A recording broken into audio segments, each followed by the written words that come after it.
சங்கீதம் 86. கர்த்தாவே, உமது செவியை சாய்த்து என் விண்ணப்பத்தை கேட்டருளும். நான் சிறுமையும் எளிமையுமானவன். என் ஆத்மாவை காத்தருளும். நான் பக்தியுள்ளவன். என் தேவனே, உம்மை நம்பியிருக்கிற உமது அடியேனை நீர் ரட்சியும். ஆண்டவரே, எனக்கு இரங்கும். நாடோறும் உம்மை நோக்கி கூப்பிடுகிறேன். உமது அடியனுடைய ஆத்மாவை மகிழ்ச்சியாக்கும் ஆண்டவரே.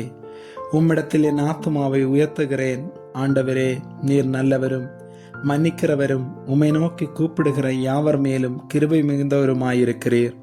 கர்த்தாவே, என் ஜெபத்திற்கு செவி கொடுத்து என் விண்ணப்பங்களின் சத்தத்தை கவனியும். நான் துயரப்படுகிற நாளில் உம்மை நோக்கி கூப்பிடுவேன். நீர் என்னை கேட்டருளுவீர்.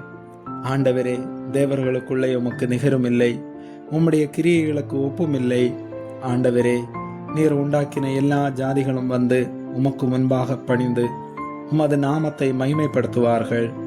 தேவரீர் மகத்துவமுள்ளவரும் அதிசயங்களை செய்கிறவருமாயிருக்கிறீர். நீர் ஒருவரே தேவன். கர்த்தாவே, உமது வழியை எனக்கு போதியும். நான் உமது சத்தியத்திலே நடப்பேன். நான் உமது நாமத்திற்கு பயந்திருக்கும்படி என் இருதயத்தை ஒருமுகப்படுத்தும்.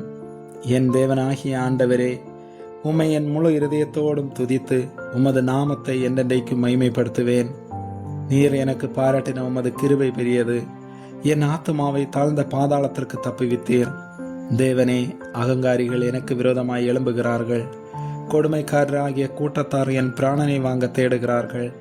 உம்மை தங்களுக்கு முன்பாக நிறுத்தி நோக்காதிருக்கிறார்கள். ஆனாலும் ஆண்டவரே, நீர் மன உருக்கவும் இரக்கவும் நீடிய பொறுமையும் பூரண கிருபையும் சத்தியம் உள்ள தேவன். என் மேல் நோக்கமாகி எனக்கு இரங்கும்.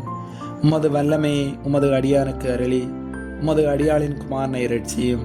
கர்த்தாவே, நீர் எனக்கு துணை செய்து என்னை தேற்றுகிறதை என் பகைஞர் கண்டு வெட்கப்படும்படிக்கு எனக்கு அனுகூலமாக ஒரு அடையாளத்தை காண்பித்தருளும். ஆமேன்.